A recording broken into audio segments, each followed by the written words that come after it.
In today's video, I'm going to show you yet another way to speed up your computer if you've noticed that it's starting to lag lately, or you've noticed that files and programs don't open as fast as they used to. What I'm going to show you is called System File Checker. It's a program that's built into Windows as a diagnostic tool, but a lot of people don't even know it exists. What it does is it goes through all of your Windows system files to make sure that they are all valid, legitimate, and working properly, and have the correct version numbers, so your Windows runs at its optimal performance. And it's super easy to run. Anybody can do it, and I'm going to show you how to do that right now. The first thing you need to do is you actually have to open up the command prompt in Windows in order to run System File Checker. Click on your Start button, scroll down on the Start menu until you get to Windows System, and then you'll see Command Prompt. Before you click on it, what you have to do is you have to right-click, select More, and then choose Run as Administrator. Once the command prompt comes up, all you have to do is type SFC, hit your space bar, then a /,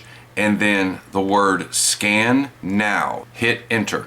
It's going to start the system scan. It's going to go through the verification process first. It's going to go verify all the files in the Windows file structure to make sure that everything is where it's supposed to be. Now, this process sometimes can take 15 minutes. Sometimes it can take a couple hours, depending on how damaged your Windows file system is. If you actually have a problem with your computer, the next message that comes up is a really good one, where it says Windows Resource Protection found corrupt files and successfully repaired them. That means you weren't crazy, that there was actually something wrong. Restart your computer, and you should notice a pretty significant difference in your PC performance. When you open a file, when you run a program, you should notice less lag time, less of the Windows circle of death. Everything should be working better. Hopefully, you'll have better performance after you run it. As always, thanks so much for watching. I'll see you in the next video.